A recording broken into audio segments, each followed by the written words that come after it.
श्री वीर बरबाण कला के विशद विशारद, धर्म के धरणी, धैर्य ध्वजाधारी वीर, प्रिय प्रेम के पयोधि, मानवता के प्रतीक एवं कर्णधार गुरुभ्रात श्री बलिशुद्ध श्री बाणासुर जी, जय जय श्री भोलेनाथ की, जय जय श्री भोलेनाथ की। ब्रह्म ज्ञानी, तत्व ज्ञानी, कर्म ज्ञानी, कर्मनिष्ठ, धर्मनिष्ठ, सत्यनिष्ठ, ध्यान नियम आसन प्राणायाम प्रत्याहार धारणा ध्यान और समाधि के आठों पर विजय प्राप्त करने वाले अष्टांग योगी श्री श्रीधर जय जय श्री शंकर भगवान की आगत का स्वागत करना हमारा ही नहीं, अपितु हमारे पूर्वजों का परम कर्तव्य रहा है। उसी आधार पर आज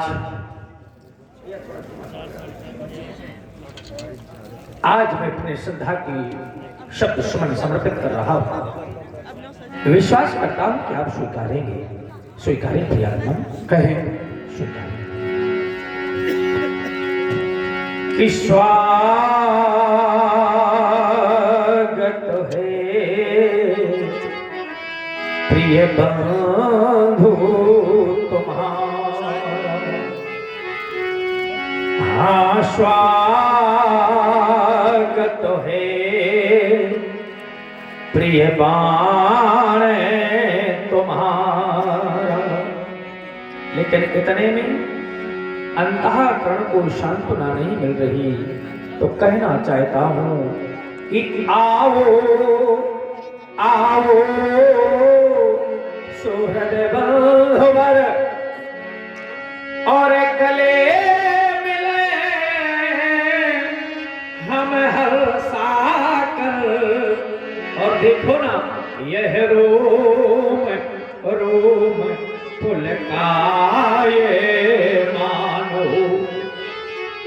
इस मम प्रांगण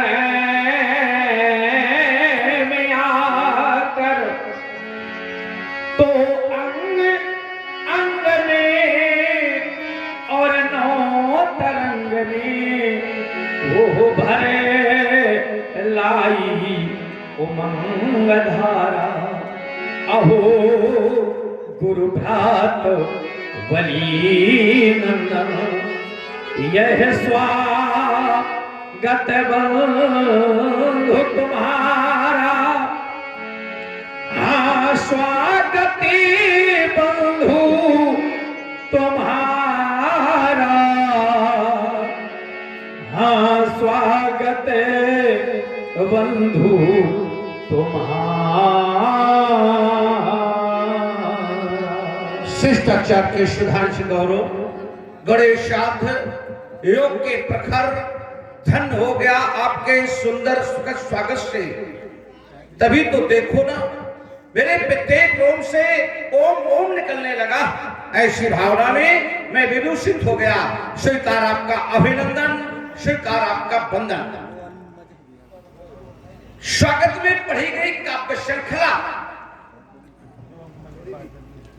काव्य श्रृंखला के माध्यम से व्यक्त की गई हृदय की अभिव्यक्ति, आपकी हृदय की अभिव्यक्ति को सुनने के बाद ये बाण प्रसन्न हुआ। हर्ष से रोप रोप बाण, आनंद से रोप रोप बाण जो ही आपकी प्रशंसा के लिए आगे बढ़ा, या ये कहूं कि बाण के मन ने जो ही आपकी प्रशंसा के लिए बाण को प्रेरित किया, तत्क्षण बाण के हृदय ने आपकी प्रशंसा के लिए रोक दिया।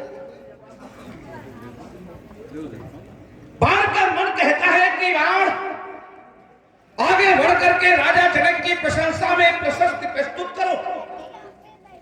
जो ही मन के अनुकूल चल करके या मन से प्रेरणा लेकर के आपकी प्रशंसा के लिए अग्रसित होता हूं, तत्क्षण मेरा हृदय आपकी प्रशंसा के लिए रोकता। मैं देख रहा हूं कि मन और हृदय के बीच में एक द्वंद्व चल रहा। मन कहता है प्रशंसा करो और हृदय कहता है प्रशंसा न करो।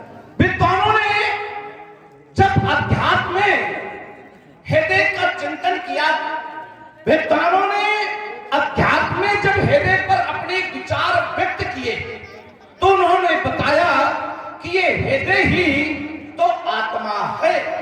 हृदय को आत्मा मानना चाहिए, या ये कह दे कि हृदय ही व्यक्ति का हृदय ही परमात्मा के आत्मा के रूप में आपके शरीर में निवास करता है। जब विद्वानों के मत को मैंने चिंतन किया तो फिर उनका एक मत हमें और याद आ गया कि विद्वानों ने कहा है कि व्यक्ति को मन की नहीं माननी चाहिए, हृदय की माननी चाहिए, क्योंकि आत्मा की माननी चाहिए। क्यों? क्योंकि मन तो चंचल है, चलायमान है। ये व्यक्ति को क्षण प्रतिक्षण अनेक अपेक्षाओं से भरा होने के कारण, अनंत इच्छाओं के कारण ये उचित और अनुचित दोनों प्रकार के कार्यों को करने के लिए प्रेरित करता है। मन की इच्छाएं बड़ी अनंत होती हैं और उन इच्छाओं की पूर्ति के लिए व्यक्ति उचित और अनुचित का विचार नहीं करता है और इच्छाओं की पूर्ति के लिए वो आगे बढ़ जाता है। जबकि ये हृदय केवल व्यक्ति को उचित ही कार्य करने के लिए प्रेरणा देता है, प्रेरित करता है। तभी तो विद्वानों ने एक बात और कही है कि जिस व्यक्ति ने अपनी हृदय की आवाज सुन ली, जिस व्यक्ति ने अपने हृदय की बात समझ ली, उससे जीवन में कभी अनुचित कार्य हो ही नहीं सकता। बस मैंने निर्णय लिया कि फिर क्यों ये हृदय रोक रहा है। मुझे एक निष्कर्ष मिला राजा जनक कि अब तक इस संसार में, अब तक इस संसार में जैन लोगों की प्रशंसा हुई है। अब तक संसार में, समाज में जैन लोगों ने प्रशंसा का प्रशस्ति पत्र पाया है। उनके मन में अहंकार का जन्म हुआ है और जिनके मन में अहंकार का जन्म हुआ है उनका पतन भी सुनिश्चित हुआ। सीधे शब्दों में कह दो कि प्रशंसा पाने के बाद व्यक्ति के मन में अहंकार का जन्म होना स्वाभाविक है और अहंकार से वशीभूत व्यक्ति उचित और अनुचित का विचार नहीं करता है और पतन के गर्त में चला जाता है। मैं समझ गया कि मेरा हृदय क्यों आपकी प्रशंसा के लिए रोक रहा है। यह हृदय सोचता है कहीं ऐसा न हो कि भगवान की प्रशंसा पाने के बाद, भगवान की प्रशंसा का प्रशस्ति पाने के बाद राजा जनक के हृदय में भी अहम का जन्म न हो जाए, राजा जनक जैसा व्यक्तित्व भी कहीं पतन के गर्त में न चला जाए।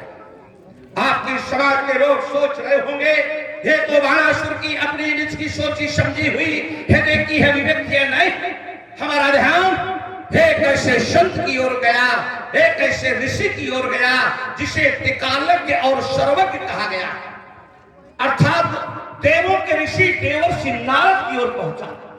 उनकी भी जब प्रशंसा हुई, जिता काम अभिमत मन माही, अभिमत माने अहंकार, काम को जीतने के बाद, प्रशंसा पाने के बाद उनके मन में भी अहंकार का जन्म हुआ और उस अहंकार का परिणाम कि जिस राज्य में कुछ समय पूर्व उनका सम्मान हुआ था, उनका मान हुआ था, उसी राज्य में कुछ समय बाद उनका अपमान हुआ, उन्हें वहां पर अपमानित होना पड़ा। इतना ही नहीं, जिस रूप की जीवन में कभी उन्होंने चर्चा नहीं की थी, उस रूप को भी उन्हें धारण करना पड़ गया।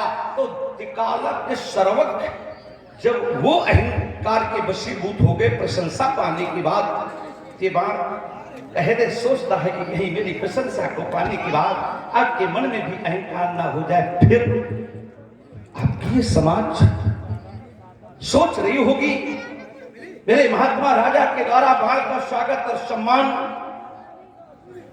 मेरे महात्मा राजा के द्वारा बाण का स्वागत और सम्मान मेरे धर्मात्मा राजा के द्वारा बाण का स्वागत और सम्मान, मेरे संत स्वभाव राजा के द्वारा बाण का स्वागत और सम्मान, मेरे पवित्र राजा के द्वारा बाण का स्वागत और सम्मान, मेरे साधु राजा के द्वारा बाण का स्वागत और सम्मान, मेरे विनम्र राजा के द्वारा बाण का स्वागत और सम्मान, मेरे योगी राजा के द्वारा बाण का स्वागत और सम्मान, मेरे ऋषि राजा के द्वारा बाण का स्वागत और सम्मान, मेरे राजर्ष के द्वारा बाण का स्वागत और सम्मान, मेरे ज्ञानी राजा के द्वारा बाण का स्वागत और सम्मान। फिर उत्तर में एक भी शब्द नहीं। हमारा ध्यान पुनः सामाजिकता की ओर पहुंचा। अगर व्यक्ति को किसी की प्रशंसा करनी ही पड़े, अगर व्यक्ति को किसी की प्रशंसा करनी पड़े, तो उस व्यक्ति के व्यवहार को आधार बना करके प्रशंसा न प्रस्तुत की जाए, अपितु किसी दूसरे व्यक्ति के आचार व्यवहार को आधार बना करके अगर वही प्रशंसा प्रस्तुत की जाती है तो वो प्रशंसा उसके लिए प्रेरणा का स्रोत बन जाती है। अस्तु मैंने निर्णय लिया कि मैं आपकी प्रशंसा नहीं करूंगा, आपके व्यक्तित्व की भी प्रशंसा नहीं करूंगा, आपकी समाज की भी मैं प्रशंसा नहीं करूंगा। मैं तो उस काव्य श्रृंखला के रचयिता जिसने काव्य के माध्यम से अपनी हृदय की अभिव्यक्ति को लिखते समय उसने वाणी को आधार बनाया है, और उसी लेखक की लेखनी को सार्थक बनाने के लिए मैं केवल आपकी नहीं आपकी वाणी की प्रशंसा के लिए अग्रसित हो रहा हूं। उस विद्वान ने कहा है, मधुरिमा यदि कंठ में न हो, मधुरिमा यदि कंठ में न होती तो शब्द विस्फान बन गया होता, वेदना यदि हृदय में न होती। योगी, वेदना यदि हृदय में न होती तो ये हृदय पाषाण बन गया होता, वासना यदि प्रेम को न छती, या ये कह दूं कि प्रेम में यदि वासना न होती तो प्रेम वरदान बन गया होता, और याचना यदि भक्त में न होती तो भक्त स्वयं भगवान बन गया होता, भक्त स्वयं भगवान बन गया होता। प्रभावित हुआ हूं, सुना है बेटी का विवाह है, अवश्य सत्य ही सुना है। यद्यपि पिता के द्वारा जब बेटी का विवाह संपादित किया जाता है तो सामाजिक दृष्टि से लोग ये पिता का कर्तव्य बताते हैं। लोगों का ऐसा मानना है कि बेटी का विवाह करना पिता का कर्तव्य है, पिता का दायित्व है कि बेटी का विवाह करे। हाँ, लेकिन मेरा कुछ इससे अलग सोचना है। मैं सोचता हूं कि पिता अपनी बेटी का विवाह करते हुए अपने कर्तव्य का तो निर्वहन करता ही है, अपने दायित्व का निर्वहन तो करता ही है, लेकिन उसी कर्तव्य और दायित्व के माध्यम से वो एक परहित का कार्य करता है। क्यों? क्योंकि ये बेटियां अपने माता और पिताओं के द्वारा शेख जाई जाती हैं, शेख पा करके माता पिता इन्हें बड़ा कर देते हैं। जब ये बेटियां बड़ी हो जाती हैं, माता पिता अपेक्षा करने लगते हैं कि बड़ी होकर के बेटी हमारे कार्यों में हमें सहयोग प्रदान करेगी, बड़ी होकर के बेटी हमारे कार्यों में अपना अंशदान प्रदान करेगी।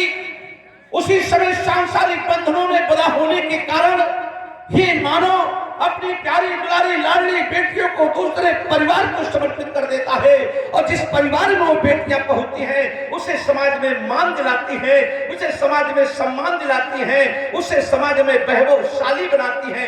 इतना ही नहीं, जिस घर में जाती है उस घर की गृह लक्ष्मी बन करके उस समाज में उस परिवार की प्रतिष्ठा बढ़ाती है। इससे बढ़कर के परित हो ही क्या सकता है?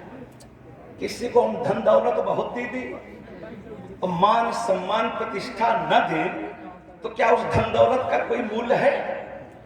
तो मैं समझता हूं, मेरे विचार से इससे बढ़कर के कोई परहित का कार्य नहीं है। और मुझे ऐसा विद्वानों से दर्शन मिला है कि परहित सरिस धर्म नहीं, भाई परहित के समान कोई धर्म नहीं है। अब तो मैं सीधे कह सकता हूं कि बेटी का विवाह एक परहित का कार्य है, धर्म का कार्य है। आपने भी ये धर्म का दिव्य आयोजन आयोजित किया है। बाण धर्म के इस कार्य में आपकी सेवा के लिए उपस्थित है। कोई आदेश? प्रिया आदेश नहीं, एक सहयोग चाहता हूं, एक निवेदन करना चाहता हूं। यदि ये धर्म का कार्य है तो संसार ये जानता है कि मैं सीता का पिता हूं, लेकिन धर्म पिता आप भी हैं, क्योंकि वो मेरी धरात्मजा है और आप सुतल लोकपालक हैं, तो धर्म पिता हैं। तो इस धर्म का निर्वहन करते हुए मेरी पुत्री का विवाह तो है ही, वो साथ आपकी भी बेटी है। मैं चाहता हूँ जिस प्रकार से आप सहयोग प्रदान कर सकें उस प्रकार से आप सहयोग करें, और मेरी यह इच्छा है कि आप यहाँ की व्यवस्था देखें अपने अनुसार, और मैं अन्य कार्यों में व्यवस्थित हो रहा हूँ, लेकिन ऐसे नहीं प्रियात्मन आए। एक क्षण रुकना चाहेंगे। यद्यपि स्वभाव से विपरीत है, आपने कहा यदि ये धर्म का कार्य है तो यदि क्यों लगाया? क्या इसमें कोई संदेह है? नहीं नहीं, यही हमने कहा कि यह धर्म का कार्य है। ये नहीं, ये देखिए यही है ना कि शब्दों का चयन करने में चूक कहीं ना हो जाए, और हमारा तभी स्वभाव नहीं है, लेकिन फिर भी ये धर्म का कार्य। हाँ, आपने क्या कहा? ये धरात्मजा है, धरती से उत्पन्न हुई है, और आप भी पाताल के रक्षक है। पाताल के रक्षक हैं हम, धरती के रक्षक नहीं है। दूसरी बात, हमें अभी तक राजा की उपाधि नहीं मिली, हमें तो अभी तक युवराज की उपाधि मिली है।